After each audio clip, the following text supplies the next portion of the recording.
भारत चीन तनाव के बीच मरकजी सरकार पर जमकर हमला बोल रहे राहुल गांधी पर बीजेपी ने पलटवार किया है। बीजेपी सदर जेपी नड्डा ने कहा कि राहुल जिम्मेदार लीडर का किरदार नहीं निभाते। नड्डा ने कहा कि राहुल एक तरफ तो डिफेंस की स्टैंडिंग कमेटी की बैठकों में हिस्सा नहीं लेते, दूसरी तरफ फौज का हौसला गिराते हैं। नड्डा ने आज ट्वीट कर कहा कि राहुल गांधी ने डिफेंस की स्टैंडिंग कमेटी की एक भी बैठक में हिस्सा नहीं लिया, मगर वो लगातार मुल्क का हौसला गिराने के साथ हमारे मुस्लिह अफवाज की बहादुरी पर सवाल उठाने के साथ वो सब कुछ करते हैं जो एक जिम्मेदार अपोजिशन के लीडर को नहीं करना चाहिए। नड्डा ने दूसरे ट्वीट में गांधी कुनबे पर कांग्रेस के दूसरे लीडरान को आगे बढ़ने से रोकने का इल्जाम लगाते हुए कहा कि राहुल गांधी उसी खानदान की उस शानदार रिवायत से वाबस्ता हैं जहां डिफेंस के मामलों में कमेटियां नहीं, सिर्फ कमीशन मायने रखते हैं। कांग्रेस के कई अहल काबिल अराकीन हैं जो पार्लियामानी उमूर को समझते हैं, लेकिन एक खानदान ऐसे लीडरान को कभी बढ़ने नहीं देगा। वहीं दूसरी तरफ आज जो डेवलपमेंट हुआ है वो भी बता दूं कि हिंदुस्तान और चीन के बीच गलवान वादी में हुई पुरतशद्दुद झड़प के बाद दोनों तरफ से अमन बहाल करने की कोशिशों के बीच हिंदुस्तान के कौमी सलामती के मुशीर अजीत डोवाल और चीन के वजीर खारजा वांग यी के बीच इतवार को टेलीफोन पर बातचीत हुई। दोनों फरीक में इस बात पर रजामंदी बनी कि दो तरफा रिश्तों को मजबूत करने के लिए दोनों मुल्कों को सरहद पर अमन कायम करना होगा और इख्तिलाफात को तनाजात की शक्ल लेने से रोकना होगा, यानी तनाव को विवाद बनने से रोकना होगा। अब ऐसे में कुछ सवाल उठते हैं कि जब सरहद पर हालात सुधर रहे हैं तो सियासत का पारा क्यों चढ़ रहा है? सोशल मीडिया पर सवाल करने वाले राहुल डिफेंस की स्टैंडिंग कमेटी की बैठकों में क्यों नहीं जाते? क्या चीन के साथ झड़प को अपोजिशन ने एक सियासी मौके की तरह देखा है? और जमहूरियत में सरकार से अपोजिशन के जो सवाल पूछने की रिवायत है, क्या वो अब खत्म हो जानी चाहिए? और आखिरी सवाल हमारा यह कि पीएम का लद्दाख दौरा और अजीत डोभाल की एंट्री के बाद चीन का पीछे हटना क्या भारत की बड़ी डिप्लोमेटिक कामयाबी है? इस पर हम बात करेंगे। इन्हीं सवालों के साथ अपने मेहमानों से सवाल पूछेंगे, लेकिन उससे पहले देख लेते हैं कि बीजेपी का क्या मौक़िफ़ है। डिफेंस मैटर्स के बारे में चर्चा करना और आर्म फोर्सेस के उनके बारे में रिव्यू लेना, उनको मनोबल बढ़ाने के लिए कुछ बात कहना, ये राहुल गांधी के ये विषय नहीं है।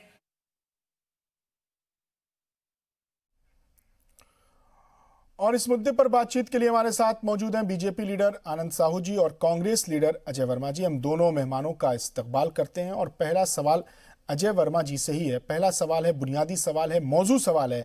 अजय जी, आज जो बीजेपी ने सवाल उठाए हैं, नड्डा साहब ने जो ट्वीट किया है, बहुत ही माकूल मुझे लगता है कि आप सोशल मीडिया पर तो सवाल पूछ रहे हैं, आप ट्वीट पर ट्वीट कर रहे हैं, आप कैसे कैसे सवाल पूछ रहे हैं, लेकिन जहां जाकर जिस स्टैंडिंग डिफेंस की स्टैंडिंग कमेटी में जाना, वहां शिरकत करना, हालात को समझना और वहां सवाल उठाना, तो इसका मतलब कि नीयत में खोट है, आप मजाक उड़ाना चाहते हैं। देखिए, जनता इस वक्त मजाक तो हिंदुस्तान की जनता का उड़ रहा है। महंगाई के मुद्दे पे जब बात करते हैं तो सरकार जवाब नहीं देती है। चाइना के नाम लेने पर हिंदुस्तान की जनता सवाल पूछती है कि आप नाम क्यों नहीं ले रहे हैं, तो सरकार जवाब नहीं देती है। कोविड-19 के मामले में जब सरकार से पूछते हैं तो सरकार जवाब नहीं देती है। किसी भी मीटिंग में सरकार जो चाहती है अपना एजेंडा चलाती है। अजय सर, मैंने आपसे सवाल पूछा था कि जब चाइना से हालात बहुत कशीदा थे, हालात खराब थे, ऐसे हसास, ऐसे संवेदनशील मामले में राहुल गांधी ने जो रवैया अख्तियार किया और जो शुरुआती सवाल थे, कहाँ छुप गए हैं, क्यों डर गए हैं वजीर आजम, ऐसे सवाल पब्लिक डोमेन में पूछना, किसने उनको भेज दिया, बगैर हथियार के किसने जाने दिया? आपने अभी 10 मिनट तक अपनी चर्चा को शुरू से माहौल किस तरह से शुरू करके बनाया था, एकदम यस और नो में तो कहीं कहा जाता नहीं है। मैं भी आपको उसी जवाब पे आ रहा हूँ, थोड़ा सब्र आप रखेंगे और मुझे मौका देंगे तो मैं नहीं, बता आप दूंगा। सवाल आपसे होता है आप कोविड पर पहुंच जाते हैं, सवाल नहीं, आपसे होता है आप सवाल- महंगाई पर पहुंच जाते हैं, मैं सवाल ये आपसे सब होता है देखिए, ये 2016 में जो ये- नोटबंदी उसके बाद फिर उसके ये डिबेट- ये नोटबंदी डिबेट में में पहुंच बस- जाते हैं और ये नहीं देखते 2019 में फिर बीजेपी को जनता ने ये चुनकर डिबेट- भेजा है, मोदी जी को चुनकर ये भेजा है। डिबेट वस्तुनिष्ठ क्वेश्चन तो नहीं है कि आप टिक मार्क करके क्रॉस कर दीजिए और टिक कर दीजिए। नहीं नहीं, आप सवाल मैं यहाँ प्रवक्ता नहीं हूँ सर, मैं सवाल कर रहा हूँ। मैं ये चाह रहा हूँ कि आप जो सवाल मैंने किया उसका जवाब दे दीजिए। मैं एंकर नहीं हूँ, आप प्रिंसिपल नहीं है, मैं स्टूडेंट नहीं हूँ, कोई वस्तुनिष्ठ पर्सन है और ये एग्जाम में मैं यस और नो करता चलूं। जी सर। आप मेरी सुन लीजिए। सरकार से जब सारे मुद्दों पे पूछते हैं तो सरकार केवल अपना एजेंडा चलाती है।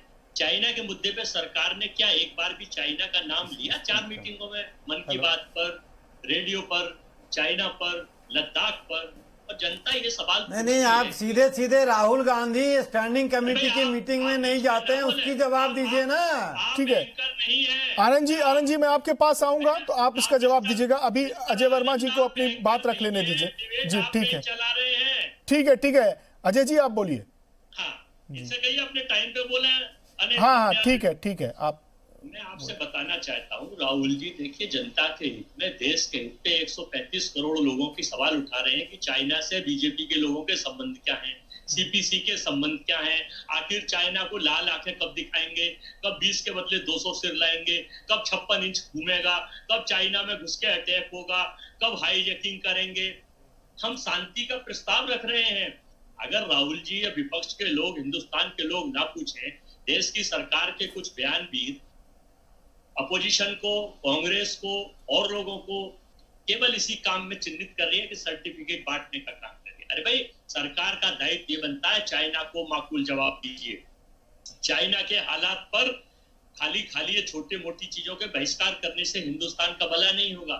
ये आप ध्यान भटकाने के लिए, हिंदुस्तान की जनता का मनोबल तोड़ने के लिए काम मत करिए। सरकार आप हैं, आपसे जवाब पूछा जाएगा, आपको जवाब देना पड़ेगा और ये बताना पड़ेगा कि आप तो हम ये नहीं कह रहे आप क्या करने, ना तो हमारा सेना के ऊपर कोई सवाल था, ना हम आर्मी पे कोई सवाल उठाते हैं। सेना को सलाम था, सलाम है, सलाम रहेगा, जाबाज सेना लड़ती है।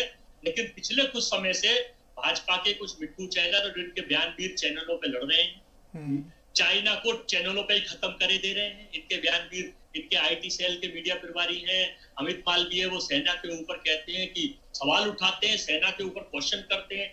इनके एक बिहार के मंत्री है, वो सेना पे कि सेना तो मरने के लिए भर्ती होती है। कितनी शर्मनाक बात करते हैं। और देश के प्रधानमंत्री ये बात कहते हैं कि मार कर मरे हैं।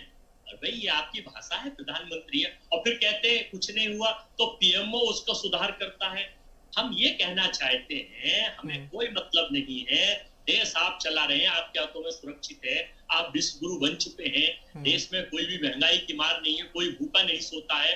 80 करोड़ लोगों को आपने भुखमरी के कगार पर पहुंचा दिया, 5 किलो अनाज के लिए मोहताज कर दिया। ये प्रधानमंत्री, ज्ञानवान प्रधानमंत्री जी के शब्द थे। इन लोगों को हमने पहले भी कहा था कि आप जो है चाइना को माकूल जवाब कब देंगे, हमारे हिस्से की। ठीक है सर, मैं आपके पास दूसरे सवाल के साथ आऊंगा कि चाइना को माकूल जवाब देने का क्या तरीका है, किस तरह आप चाहते हैं। आपने कहा कि प्रधानमंत्री ने चाइना का नाम नहीं लिया। एक मुल्क का वजीर आजम महाज पर जाता है, मोर्चे पर जाता है और वहां खड़े होकर वो पूरी दुनिया को संदेश देता है कि भारत अपनी सरहद की हिफाजत करना जानता है और विस्तारवाद का दौर खत्म हो गया। वो आपको नहीं सुनाई देता, आपको बस चाइना का नाम नहीं लिया ये सुनाई देता है। तो अब मैं आप सवाल मैं कर रहा हूं आनंद साहू जी से।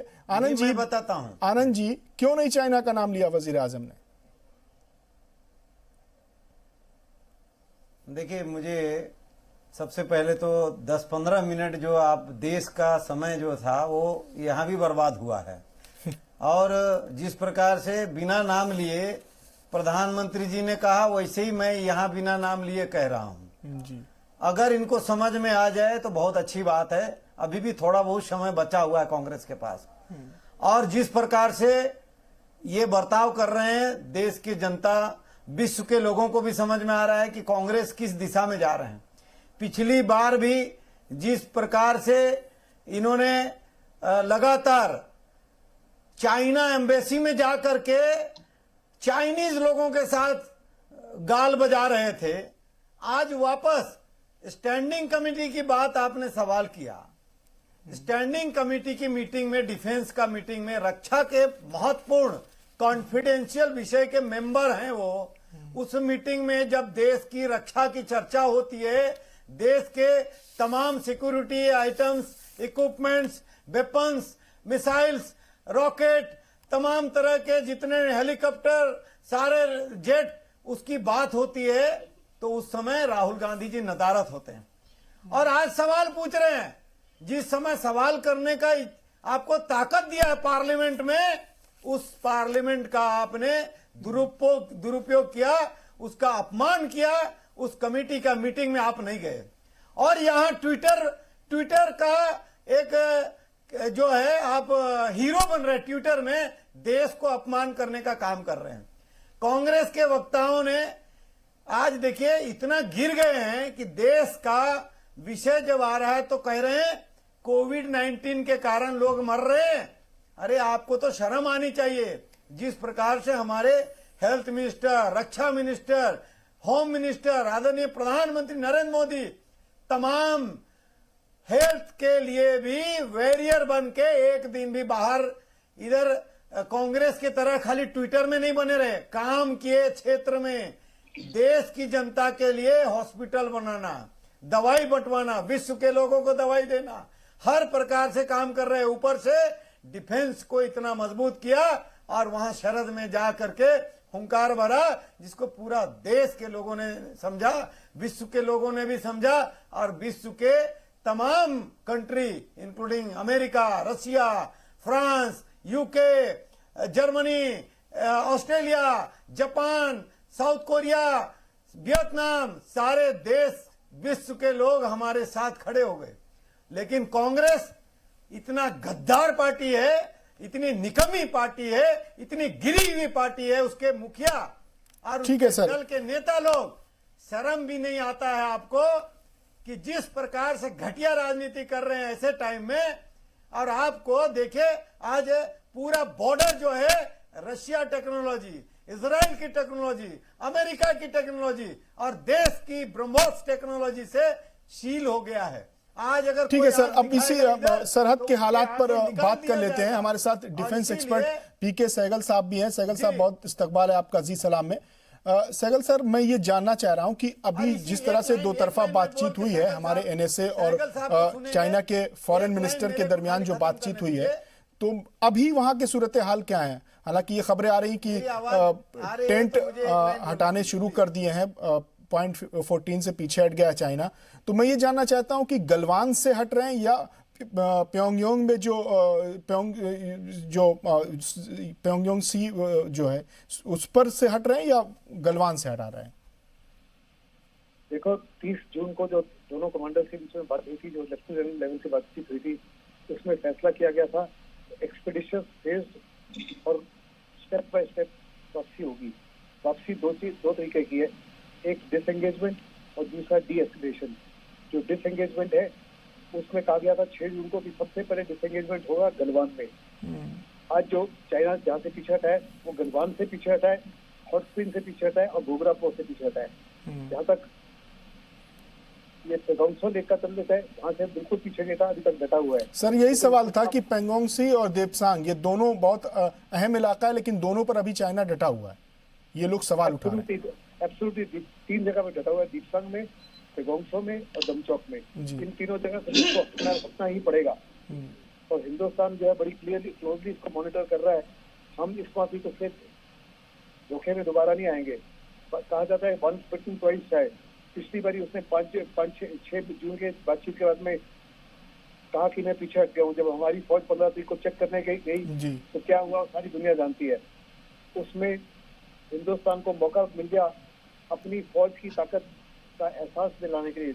उसके बाद चाइना जो है अभी diplomatically, militarily, politically and economically her front पर बैकफुट पर है। हिंदुस्तान हर फ्रंट पर उसके ऊपर हावी हो गया है और ये चाइना ने मौका दिया जिसका हिंदुस्तान ने बड़ा फायदा उठाया। चाहे उसमें हमारे 20 जवान जो है शहीद हो गए और कम्प्लीटली धोखाधड़ी से। इस बारी हम कह रहे हैं कि हम उसको ड्रोन के माध्यम से, सैटेलाइट के माध्यम से और फिजिकली हर 72 घंटे के बाद में इसको वेरीफाई करेंगे कि वास्तव में पीछे हटे नहीं। और हिंदुस्तान जो है चैन की सांस लेगा जब ये है डिसएंगेजमेंट के बाद में जब डी-एस्केलेशन होती है। ये नेशन जो 10,000 सैनिक हैं, जो जमावड़ा है, जिनके साथ टैंक्स हैं, APCs हैं, आर्टिलरी है, एयर डिफेंस आर्टिलरी है, इलेक्ट्रॉनिक वॉरफेयर है, हेलीकॉप्टर्स हैं, जहाज हैं, जब तक वो भी पीछे नहीं हटते, और चाइना साफ तौर पे जानता है कि ये सितंबर अक्टूबर से अगर ज्यादा लंबा चला तो बड़ी मुसीबत में आ जाएगा। उसके लाइंस ऑफ कम्युनिकेशन बहुत लंबे हैं और वहाँ पे एक आदमी को सब्जी में रखने में 1 करोड़ से ज्यादा लागत आती है। ऐसे में चाइना के लिए बहुत ही मुश्किल होगी। हिंदुस्तान के तो अनेकों एक्लाइमेटाइज सोल्जर्स हैं, लेकिन हमारे लिए भी लॉजिस्टिकली उनको सपोर्ट करना काफी मुश्किल होगा, लेकिन चाइना के लिए हमारे से तकरीबन 10 गुना ज्यादा मुश्किल होगा। ऐसे में चाइना की पूरी कोशिश होगी कि किसी न किसी तरीके से हम उसको कुछ फेस सेविंग डिवाइस दें, जिसके तहत इसका फायदा उठाते हुए वो डिसएंगेज भी करें। ठीक है सर, मैं ये जानना चाह रहा हूं कि इसी तरह की बातचीत कोर कमांडर लेवल की बातचीत 6 जून को हुई थी, पीछे हटने की बात हुई थी, और 15 तारीख को जब हमारे जवान गए तो देखा कि अभी भी टेंट लगे हुए, पीछे नहीं हटे और वहां झड़प हुई। मैं ये आपसे जानना चाह रहा हूं कि अभी जो बात हुई है NSA और वहां के फॉरेन मिनिस्टर के दरमियान, उस पर अमल होना शुरू हो गया सुबह से जो रिपोर्ट आ रही है, तो इसकी निगरानी के लिए क्या किया जा रहा है कि ताकि ये दोबारा चाइना अपनी दगाबाजी और धोखेबाजी ना दिखाए? और दूसरे जो पेंगोंग झील जो है वहां और देपसांग, इन पर भी हटने पर रजामंदी हुई है या सिर्फ गलवान पे ही रजामंदी हुई है? मतलब जो 3 लोकेशन है वो तो हट रहे हैं, ये इन दोनों लोकेशन पे भी हटने की डील हुई है? जो आज आपने प्रश्न पूछा है, सारा देश से प्रश्न पूछना चाहते हैं जी। जो 2 कोर कमांडर के बीच में बातचीत हुई 30 जून को, उसमें कहा गया कि सबसे पहले जो पीछे डिसएंगेजमेंट जो है वो स्टार्ट होगा गलवान वैली से, तो उसके अनुसार गलवान वैली से पीछे हटे हुए। लेकिन जहाँ तक दीपसंग प्लेन का बातचीत है और ये गंगसो लेक का बातचीत है, इसमें भी चाइना को साफ तौर पे कह दिया गया कि उनको पीछे हटना पड़ेगा उस जगह पर जहाँ पे वो फिफ्थ में थे। हिंदुस्तान किसी प्रकार का कोई कॉम्प्रोमाइज नहीं एक्सेप्ट करेगा, किसी प्रकार की हम टेरिटोरियल इंटीग्रिटी उसको नहीं देंगे, हम किसी प्रकार का अपना जो इंफ्रास्ट्रक्चर को नहीं रोकेंगे, और नेशनल प्राइड, सॉवरेनिटी और इंटीग्रिटी का किसी प्रकार से कोई कॉम्प्रोमाइज नहीं होगा। और चीन को साफ तौर पे नजर आ गया है कि ना तो ये फौज और ना ही ये सरकार जो है किसी प्रकार से इसको ढील देने वाली है।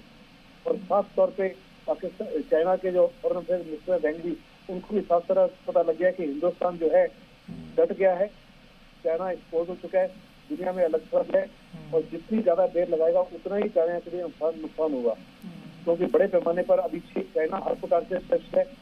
इधर 3,430 किलोमीटर का बॉर्डर है, इधर स्ट्रेस्ड है, फिर साउथ चाइना सी में स्ट्रेस्ड है, ईस्ट चाइना सी में स्ट्रेस्ड है, अमेरिका के बहुत बड़ा जमावड़ा वहाँ हो गया है, नेटो नेशन का जमावड़ा हो गया है, जापान, वियतनाम, इंडोनेशिया जो है सब में दम आ गया है हिंदुस्तान के दम को देखने के बाद में।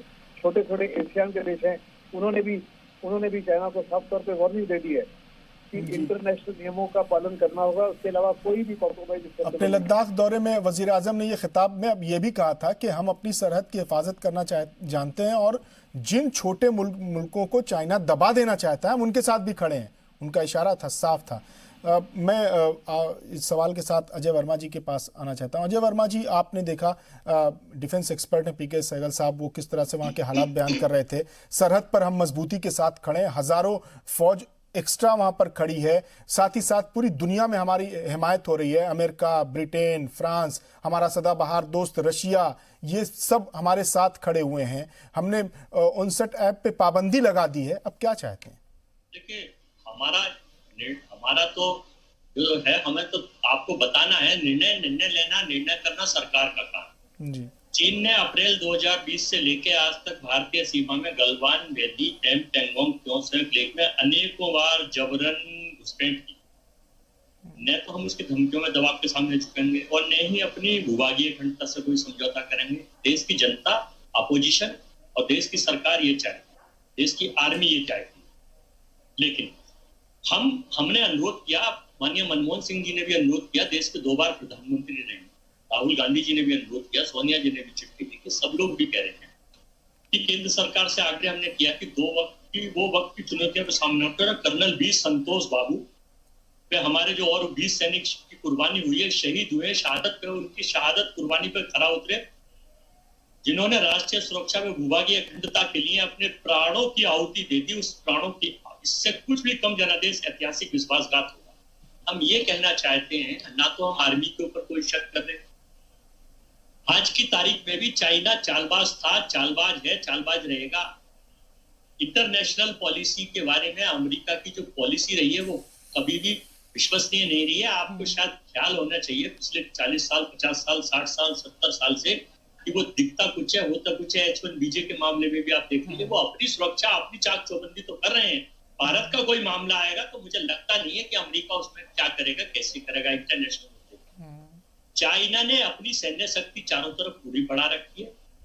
हमारे सोर्स सूत्र जो वहां पर आपके जो गुप्त वो दिखाते हैं, सारे जो चीजें बताते हैं, उसमें ये देखिए कि उनके तोपखाने, उनके बख्तरबंद, उनके लड़ाकू विमान, उनके सारी चीजें अपने बॉर्डर पर उन्होंने लगा रखी है और वो मौका कभी नहीं चुकेंगे। तो ये देखेंगे। हम केवल ये कहना चाहते हैं कि देश की सरकार और देश के प्रधानमंत्री से इनके बयानवीर यहाँ बैठ के, इनकी तो बातें उस स्तर से भरी हुई है कि इनके बयानवीर सारे नीचता भरा काम करते हैं। ये काम ये भी बैठ कर करते हैं इनके और लोग भी। इन्हें ये नहीं पता भाषा शैली की कितनी परंपरा होनी चाहिए, लोकतांत्रिक मर्यादाओं का ध्यान रखना चाहिए और संसदीय भाषा का प्रयोग करना चाहिए। लेकिन ये कांग्रेस को पता है और आप लोगों को मालूम है। बीच में ना बोले, मैं आपके बीच में बोलता नहीं, मुझे आदत नहीं, यही तो इनका तरीका है। हमारा तो एक ही कहने का मकसद है कि 20 के बदले कब 200 सिराएंगे। प्रधानमंत्री जी ने टोक के कहा था। पाकिस्तान के लिए अलग विदेश नीति तो है, चाइना के लिए शांति दूत का प्रस्ताव मांग रहे हैं। चाइना के कुछ झालर और कुछ टूटे खिलौने तोड़ के हम कह रहे हैं कि इसका बहिष्कार कर दीजिए। आंतरिक तौर से हम 59 ऐपों का बहिष्कार कर देते हैं। 40% हिंदुस्तान के आर्थिक क्षेत्र में चाइना का कब्जा है, बहुत बड़े बड़े उस पर। आपको निर्णय लेना है तो 1 घंटे में डिसाइड कर लीजिए, आइदर दिस वे और दैट वे। हमारे 20 शहीद, हिंदुस्तान पूछता है, हिंदुस्तान 133 करोड़ लोग, आपके कुछ भक्त और अंधभक्तों को छोड़ दीजिए जिनका टारगेट केवल ट्विटर, व्हाट्सएप, फेसबुक जैसी फर्जी यूनिवर्सिटी पर चाइना को बर्बाद करना है और बीजेपी को जिताना है, जो केवल राहुल गांधी की तरह केवल रैलियों में लगे रहते हैं। और इनका टारगेट ये है।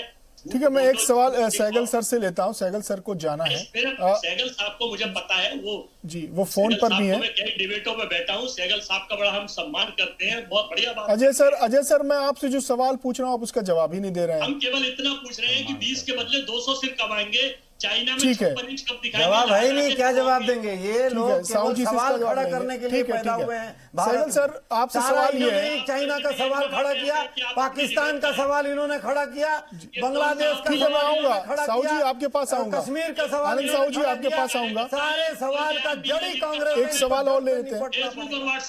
देश से कांग्रेस मुक्त होगा तभी सारा जड़ से समाप्त होगा समस्या। ठीक है सहगल सर, मैं ये जानना चाहता हूं कि अभी जो ये प्रक्रिया शुरू हुई है, पीछे हटने का जो प्रोसेस शुरू हुआ है, तो क्या अब इससे ये मान लिया जाए कि अब सहमति बन गई, रजामंदी बन गई है? अब ये जो तनाव और तनाजा गलवान और पेंगोंग झील में जो पैदा हुआ था वो अब खत्म हो जाएगा धीरे धीरे? Absolutely no. चाइना जो है इतनी आसानी से पीछे नहीं हटने वाला। वो धोखेबाज है, चालबाज है और कुछ भी चालाकी कर सकता है। लेकिन कहा जाता है वंस बिटन ट्वाइस है। हिंदुस्तान किसी प्रकार से चाइना को ट्रस्ट नहीं करेगा। हर 72 घंटे के बाद में, मैंने जैसे कहा, सैटेलाइट के माध्यम से, ड्रोन के माध्यम से और फिजिकल निगरानी के माध्यम से हम चेक करेंगे वास्तव में पीछे हटा के नहीं। लेकिन जो पीछे हटा है उसने सड़कें बना दी है, उसको आगे आने में केवल 15 मिनट लगेंगे ताकि वो दोबारा हमको धोखा ना दे सके। हमको यकीन करना है कि डिस एंगेजमेंट के बाद में डी एस्केलेशन भी साथ में हो। जब तक वो 10,000 सैनिक पीछे नहीं हटते, उनके टैंक वहां से नहीं जाते, एपीसी नहीं जाते, हवाई जहाज हेलीकॉप्टर नहीं जाते, हमको किसी प्रकार से अपनी बॉर्डर के ऊपर जो है तैनाती जो है उसमें कोई ढील नहीं देनी, अपने विजन में ढील नहीं देनी। लद्दाख में नहीं, सिक्किम में भी, अरुणाचल में भी, झारखंड, ये उत्तराखंड में भी, एज वेल एज हिमाचल में, क्योंकि चाइना को किसी प्रकार से नहीं कर सकते। लेकिन इस समय जो है चाइना हर फुट से हिंदुस्तान से मार खा गया है। बहुत बड़ा वार हमने किया, उसको जो डिजिटल स्ट्राइक किया है। चाइना जो था पूरी दुनिया के ऊपर अपनी इन्फ्लुएंस बनाना चाहता था, वन रोड और वन OBR के माध्यम, वन बेल्ट वन रोड, और दूसरा था डिजिटल डोमिनेंस। सहगल साहब, मैं आपको जाने से पहले 2 बातें यहाँ कहना चाहूंगा आपके सामने। तो जो हिंदुस्तान ने इसके ऊपर डिजिटल स्ट्राइक किया है, 59 ऐप्स को बैन किया है, इसके बाद में बाकी देशों को भी हिम्मत आ गई। आप देखो, अमेरिका भी हुआई को बैन करना चाहता था लेकिन हिम्मत नहीं दर्शाई। हिंदुस्तान के फैसले के बाद में अमेरिका ने भी बैन किया और अनेकों और देश इसको बैन करना शुरू कर रहे हैं। जो ये डिजिटल स्ट्राइक उसके ऊपर हमने किया है, ये एक किस्म से अद्भुत थी। China totally taken by surprise, और उनको बिल्कुल भी अपेक्षा नहीं थी कि हिंदुस्तान इस तरह की कार्रवाई कर सकेगा। तो दूसरा, पहली बार हिंदुस्तान ने खुले तौर पर कहा है कि जो हांगकांग में चाइना कर रहा है वो गलत है और हम हांगकांग के लोगों के साथ खड़े हैं।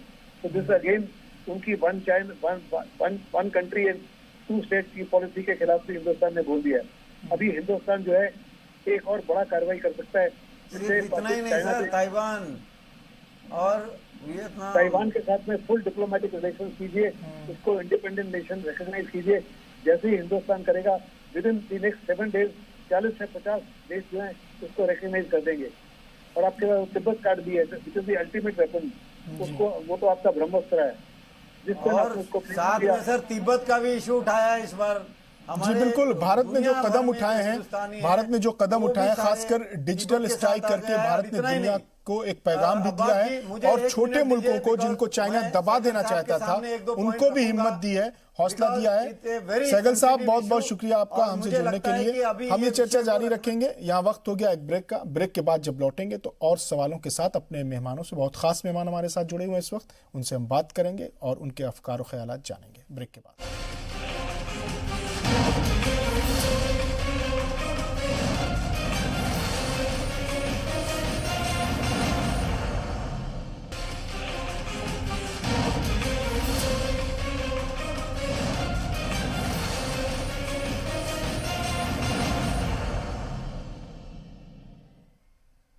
वक्फे के बाद एक बार फिर आपका इस्तकबाल है आज का मुद्दा में हम सवाल कर रहे हैं कि आखिर कौन पस्त कर रहा है फौज का हौसला। सरहद पर जिस तरह के हालात हैं, शहादत है और जिस तरह उसको लेकर मुल्क के अंदर सियासत हो रही है, तो इसमें कौन दुश्मन का आलायकार बन रहा है, इस पर हम बात करें। और तमाम मेहमान हमारे साथ जुड़े हुए। हमारे साथ विशाल मिश्रा जी भी फोन पर जुड़ गए हैं, सियासी तज्जियाकार हैं, पॉलिटिकल एनालिस्ट हैं, उनसे भी सवाल करेंगे। लेकिन आनंद साहू जी से एक सवाल करेंगे।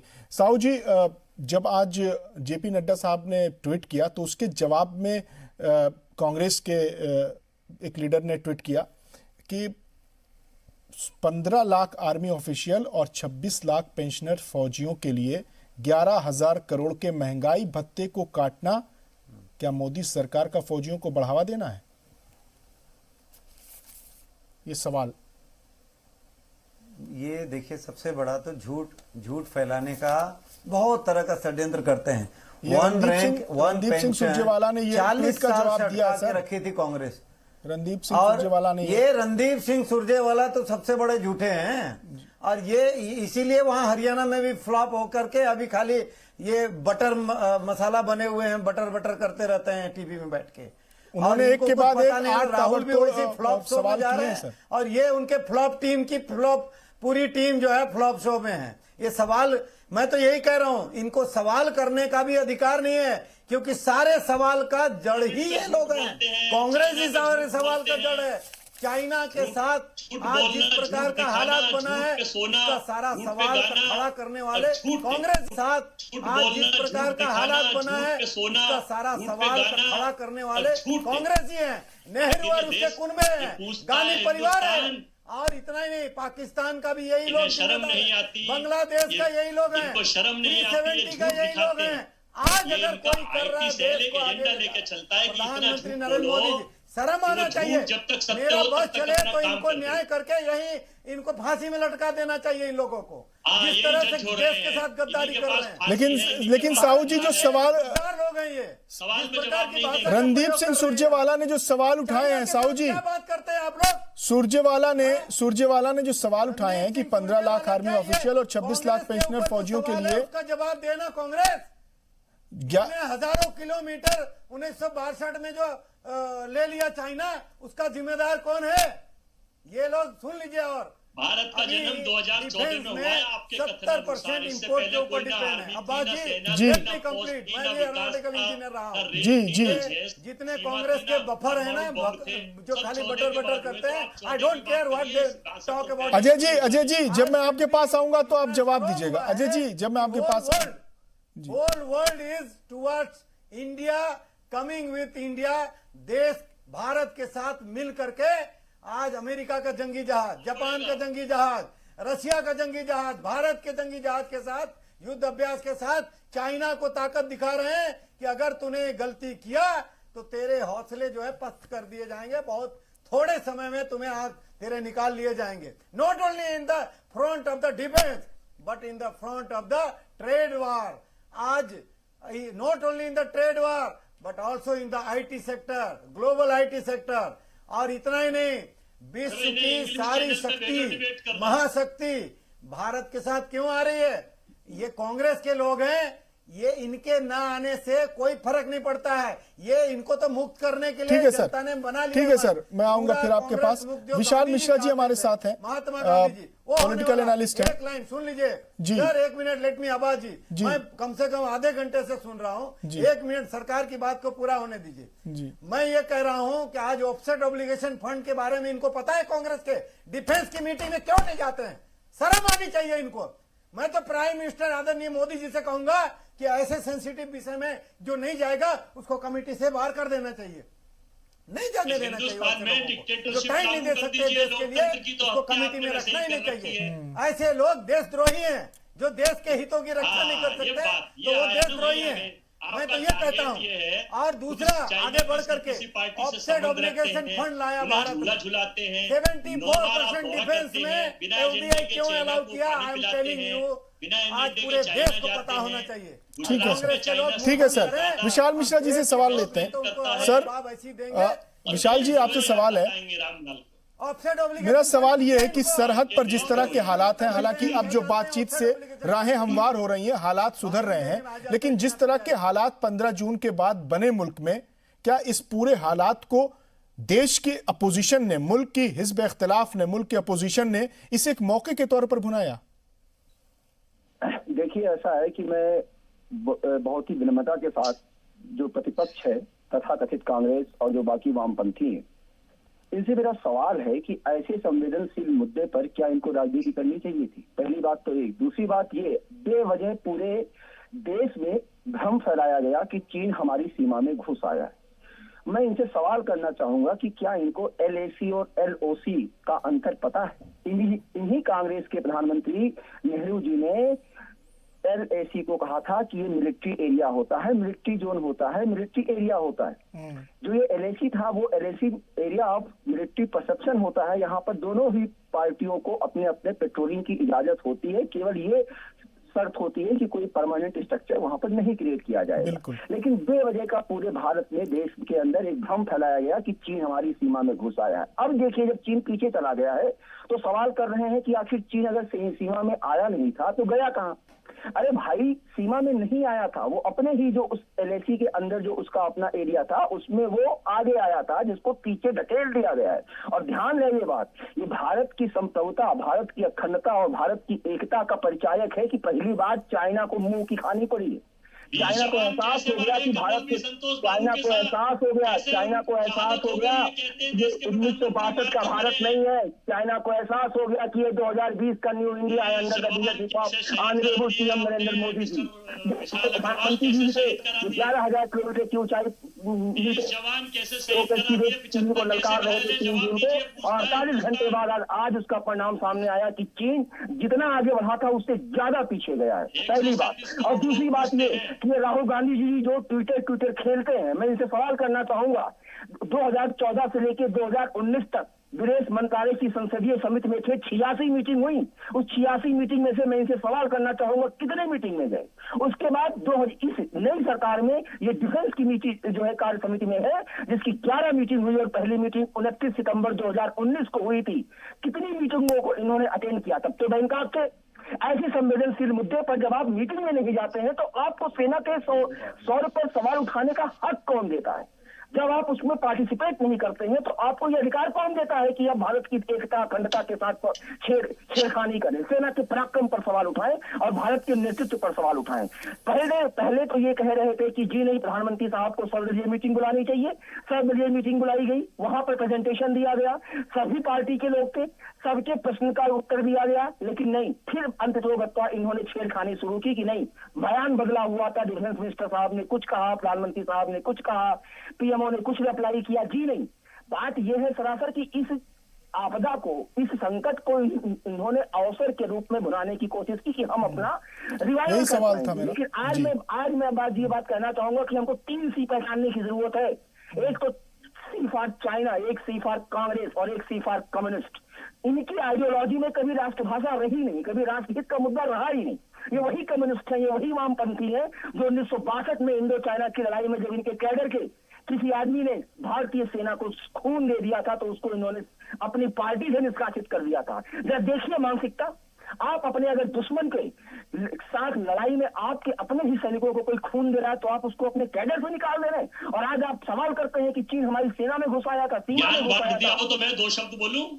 जी नहीं, आप सुनिए, आप जवाब दीजिए स्टेप बाय स्टेप। ठीक है। अब जो विशाल मिश्रा जी ने जो सवाल खड़े किए हैं, विशाल मिश्रा जी ने जो सवाल खड़े किए हैं, अजय वर्मा जी उसका जवाब दीजिए कि स्टैंडिंग कमेटी की मीटिंग में क्यों नहीं गए। हिंदुस्तान के तथाकथित ऐसे बयानबाज जो देश के माहौल को खराब करते हैं, ऐसे ही लोगों से देश को सावधान रहने की। ठीक है विशाल जी, विशाल जी आपने जो सवाल उठाया उसका जवाब ले लेते हैं अजय वर्मा जी से। हमारे कर्नल बी वर्मा जी आपने सुन लिया होगा विशाल जी ने जो सवाल किया। क्या जवाब देंगे ये? कि चाइना जब अंदर नहीं घुसा, हमारे 20 जवान कर्नल बी संतोष के साथ किसने शहीद कर दिए, कहां शहीद कर दिए? इनके सर आप कैसी बात, अजय जी आप बार बार शहादत के जख्म को क्यों कुरेदते हैं? उसका जब जवाब किसके पास नहीं है सिवाय झूठ बोलना इन लोगों को। नहीं, आप फिर सरहद के मामलात को फिर आप बहुत ही गैर संजीदगी से ले रहे हैं। आपको सारी बातें पता है, उसके बाद फिर आप चिढ़ाते हैं क्या कि 20 जवान किसने मार दिए, 20 जवान किसने मार दिए? बताइए ना, किसने मार दिया, आखिर कैसे शहादत हो गई? आपको पता है कि 6 जून को मीटिंग हुई, तय हुआ कि अलग अपने अपने इलाकों से हटेंगे और उनके टेंट को हटाने के लिए गए थे। वो जवानों को बार बार जवानों की शहादत का सवाल खड़ा करना, शहादत के जख्म को उकेरना है। शहीद होता है जवान, शहीद होता है, मरता नहीं है। जवान शहीद होता है। आपको नहीं पता है जवान किन हालात में शहीद हुए हैं? उस पर बार बार सवाल करना। कांग्रेसियों के ये जो भाषा का इस्तेमाल फिर आप घटिया कारनामे हैं उसके कारण आज हमको ये जख्म झेलना पड़ रहा है। नहीं, भारत के इतने गौरवशाली इतिहास को अगर धूमिल किसी ने किया है तो कांग्रेस ने किया है। भाषा में सर्वदलीय आज बोला गया, जिम्मेदारी जो सही जवाब है, सवाल है, वो नहीं करेंगे।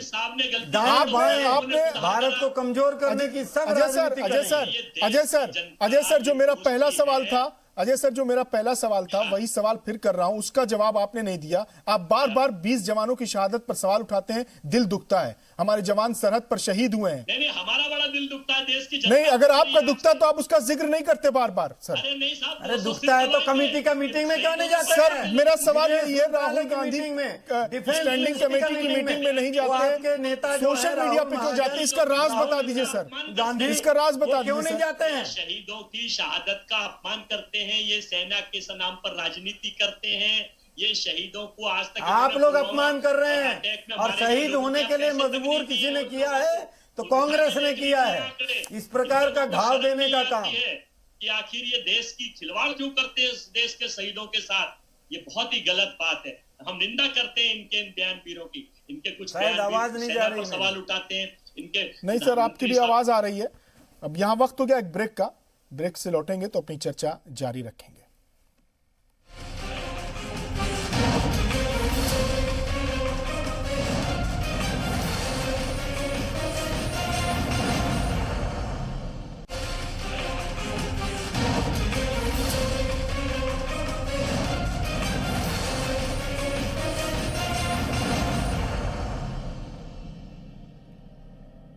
वक्फे के बाद एक बार फिर आपका इस्तकबाल आज का मुद्दा में हम लगातार बात कर रहे हैं कि कौन पस्त कर रहा है फौज का हौसला। मुल्क में जिस तरह की सियासत हो रही है और सवाल पूछने की जिस तरह से सियासत हो रही है, उस पे क्या मनोबल, हौसला, जज्बा फौज का शिकस्त खुर्दा नहीं होगा, पस्त नहीं होगा? इस पर हम सवाल कर रहे हैं, हालांकि उसका मुनासिब जवाब अभी तक नहीं मिल पाया है हमें। आनंद साहू जी, एक सवाल तो है कि क्या जमहूरियत में जो रिवायत है अपोजिशन के सवाल पूछने की, क्या इसको खत्म कर दिया जाए? सवाल तो पूछेंगे, हाँ कुछ सवाल ऐसे हैं जो गलत थे, जो नहीं पूछने चाहिए थे, लेकिन सवाल पूछने का सिलसिला तो जमहूरियत में जारी रहेगा ना सर? बिल्कुल पूछा जाए, इसीलिए सर्वदलीय मीटिंग होती है, इसीलिए तमाम लोगों से सीधे आदरणीय प्रधानमंत्री नरेंद्र मोदी जी, डिफेंस मिनिस्टर आदरणीय राजनाथ सिंह जी, गृह मंत्री आदरणीय अमित शाह जी, सबके सब उपलब्ध हैं। विपक्ष के कोई भी सवाल को सीधे तौर पर वो डायरेक्ट सवाल करें। सवाल क्या ट्विटर में करना चाहिए, सवाल भी करना है तो पहले क्या बात है उसको समझना चाहिए। अगर कोई भी विषय है तो उसको समझना चाहिए। आज अमेरिका साथ में, रशिया साथ में, फ्रांस साथ में, जर्मनी साथ में, इजराइल साथ में, जापान साथ में, ऑस्ट्रेलिया साथ में, लेकिन कांग्रेस साथ नहीं है, कम्युनिस्ट साथ नहीं है, क्योंकि इनको चाइना के साथ देना है ना। इसीलिए उनके दामाद थे जिन्होंने, नेहरू जी ने वो पूरा जगह दे दिया, और इसी की खामियाजा आज भारत भुगत रहा है। और डिफेंस को सबसे ज्यादा कमजोर किसी ने किया? कांग्रेस ने किया। इनकी नीति रीति यही रही है डिफेंस को कमजोर करने का। आपको मैं बताता हूं, आज से जब आदरणीय प्रधानमंत्री नरेंद्र मोदी जी आए तो उन्होंने ऑफसेट ऑब्लिगेशन फंड लाया। क्या होता है ऑफसेट ऑब्लिगेशन फंड? पूछिए कांग्रेस के, उनको कुछ मालूम है क्या? केवल भाषण देते हैं, आके केवल सवाल खड़ा करते हैं उल्टा सीधा, देश को गुमराह करते हैं। पूछिए अब्बास जी, पूछिए what is offset obligation fund, पूछिए उनको। तो इधर उधर की बात ना किताब पढ़ करके, अरे आपको समझ में आना चाहिए वर्मा जी, आप लोग केवल तलवे चाटना बंद करिए, शर्म आना चाहिए आप लोग को देश के लिए। इस प्रकार का राजनीति मत करिए, नहीं तो देश से खदेड़ देंगे आपको लोग। 137 करोड़ लोग ये पूछते हैं। हाँ, मैं बता रहा हूँ आपको, एजेंडे के शी जिनपिंग की एंट्री कैसे हुई? जिस तरह का भाषा का प्रयोग हो रहा है देश के नौजवानों के लिए, पूरा विश्व जो है भारत के साथ खड़ा है। आपको यहाँ पर राजनीति सुन रही है। बहकाइए मत, भटकाइए मत, 1962 की बात मत करिए, 2020 मैं जवाब दे रहा हूँ आपको। आपको पता है what is offset obligation fund? आप बताइए ना। 2020 की आते हैं, पार्लियामेंट में डिस्कस हुआ, कुछ सुनेंगे नहीं, कोई देखेंगे नहीं, मीटिंग में आएंगे नहीं, तो क्या ज्ञान आएगा? केवल झूठा आरोप लगाना, झूठ फैलाना, यही काम हमारे साथ तो विशाल मिश्रा जी भी झूठा टोली बना लिया है, उनसे सवाल ले लेते हैं। काम रह गया जी, जवाब ले लेते हैं सवाल का। विशाल मिश्रा जी, जिस तरह से वजीर आजम का महास पर मोर्चे पर जाना, लद्दाख दौरा करना और वहां पर एक जबरदस्त तकरीर करना और पूरी दुनिया को एक पैगाम देना, उसके बाद फिर कल एनएसए और चाइना के फॉरेन मिनिस्टर से बातचीत होना, और उसके बाद अब चाइना का पीछे हटना, अपना टेंटों को हटाना, तो ये भारत की बड़ी डिप्लोमेटिक जीत के तौर पर तो देखा जा सकता है ना? बिल्कुल अब्बास भाई, ये पहली बार ऐसा हुआ है कि चीन ने भारत का अनकम्प्रोमाइज एटीट्यूड देखा। पहली बार भारत ने किसी भी मोर्चे पर, सैनिक मोर्चे पर, आर्थिक मोर्चे पर, राजनीतिक मुद्दे पर, कूटनीतिक मोर्चे पर, पहली बार हिंदुस्तान ने अनकम्प्रोमाइज एटीट्यूड दिखाया चीन को, और चीन को यह एहसास हो गया कि अब भारत पीछे हटने वाला नहीं। पहली बात। और दूसरी बात, ये हमारे जो विपक्ष में बैठे हुए मानवर लोग सवाल कर रहे हैं, मेरा इनसे सिर्फ और सिर्फ एक प्रश्न है। अरे भाई, मेरा भी है, आपसे जरा जवाब देंगे आप मीटिंग में जाओगे नहीं, आप बाहर आप झूठा मीठा प्रचार करोगे, आरोप लगाओगे। अरे भाई, आप मीटिंग में जाइए, प्रश्न का उत्तर तो वही मिलेगा ना कि ट्विटर पर मिलेगा, झूठा आरोप लगाने पर मिलेगा। और यहाँ पर बैठकर ऐसे संवेदनशील मुद्दे पर देश को गुमराह नहीं करना चाहिए। आप बुद्धिजीवी आदमी है, जवाब तो जनता पूछती है, पूछता है संसद, पूछता है हिंदुस्तान। मैं पूछूं आपसे प्लीज? आप पूछिए, मैं आपके पूछिए। 4057 किमी पर सीमा पर चीन को रोकने के लिए 2013 में देश की कांग्रेस पार्टी का जड़ी कांग्रेस है। मैं तो कह रहा हूं, प्लीज जब सवाल सुन लीजिए। कांग्रेस सरकार ने 90,274 सैनिकों के साथ माउंटेन स्ट्राइक कोर गठित किया। 64678 यानी 64,678 करोड़ रुपए का बजट दिया। 7 साल में पूरा होना था, एक डिवीजन इसका बन गया था। 2017 में वर्तमान ज्ञानवान प्रधानमंत्री ने, जिन्होंने मीडिया पर 6,000 करोड़, विदेश यात्राओं पर 8,000 से 10,000 करोड़ खर्च कर दिए, लेकिन इस छोटे पैसे को देने के लिए भाजपा सरकार ने इसे फिजूल खर्ची कह के बंद कर दिया।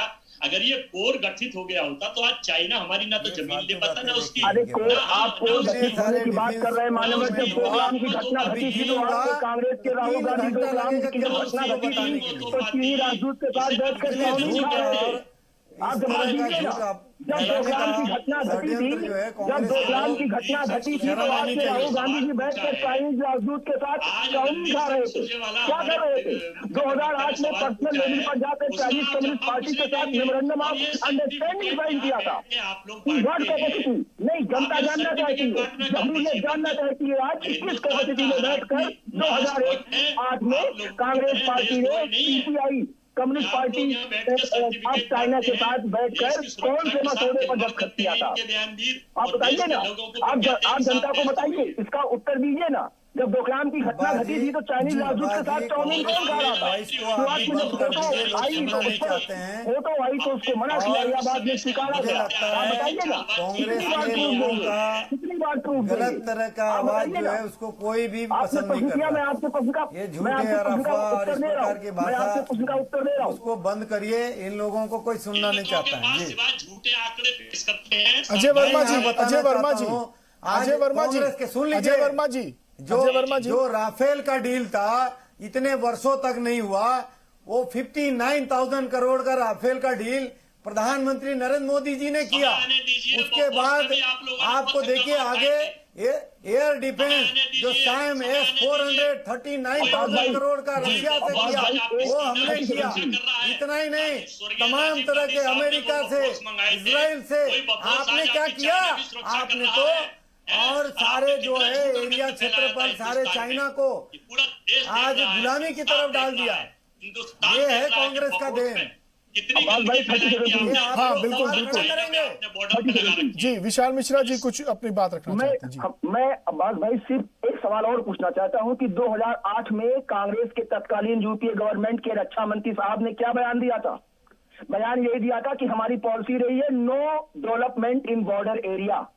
आज जब भारत ने बॉर्डर एरिया में डेवलपमेंट करना शुरू कर दिया तो चाइना को मिर्ची लगी। आज सारी समस्याओं का जड़ कांग्रेस है।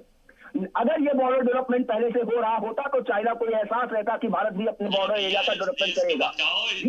आप सुन लीजिए 2008 के रक्षा मंत्री जी का बयान सुन लीजिए। आज जब हिंदुस्तान ने अजय जी आप बदले का मतलब क्या समझते हैं? अब जो हालात मामूल में लौट रहे हैं ये आपको सही नहीं लग रहा है? चाइना देश के हमारे ज्ञानवान प्रधानमंत्री शांति। अजय जी आप जो बार बार बदला कह रहे हैं, बदला आप क्या चाहते हैं? अभी जो हालात सुधर रहे हैं वो आपको ठीक नहीं लग रहा है? पाकिस्तान के लिए आपकी नीति अलग क्या है? चाइना का एक बार भी नाम नहीं लिया। और आज सुरजेवाला जी ने जो सवाल पूछा उसका जवाब किसी के पास है। कमाल है साहब, पूरा वजीर आजम का पूरा खिताब चाइना के खिलाफ था, आप कह रहे चाइना का नाम नहीं लिया। नहीं बिल्कुल नाम नहीं लिया, बता दीजिए 4 मीटिंगों में उन्होंने विस्तारवाद का जिक्र किया, उसका मतलब क्या था? लगता है उन्होंने साउथ चाइना सी का जिक्र किया, एक बात कह उसका मतलब क्या था? ये पूछता है हिंदुस्तान आपसे, सैयद जी पाकिस्तान के लिए आपकी विदेश नीति अलग क्यों है, नेपाल के लिए अलग क्यों है, चाइना के लिए अलग क्यों है? ठीक है, आनंद साहू जी को भी सुन लेते हैं। आनंद साहू जी को भी सुन लीजिए जी। सरकार की भी थोड़ी सी सुन ले, अपोजिशन का तो बहुत देर से सुन रहे हैं।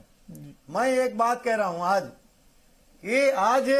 भारत जो 74% FDI किया है डिफेंस में, उससे आने वाले 10 साल में भारत विश्व का एटलीस्ट नंबर 2-3 लेवल का जो नंबर का एक्सपोर्टर हो जाएगा डिफेंस में। उसका कारण मैं बता रहा हूं। एक तो ऑफसेट ऑब्लिगेशन फंड का लाखों करोड़ हमारे पास ऑलरेडी आके पड़ा हुआ पैसा। अरे सुनिए, आप पढ़ के आइए, थोड़ा ज्ञान हासिल करिए।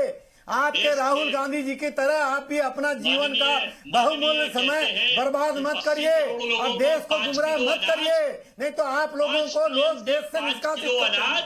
मैं आपको बता रहा हूं, जिस तरह से पार्टी आपकी डूब रही है, आपके लोगों को भी देश से निष्कासित करेंगे आप अगर इस प्रकार की भाषा का प्रयोग करेंगे।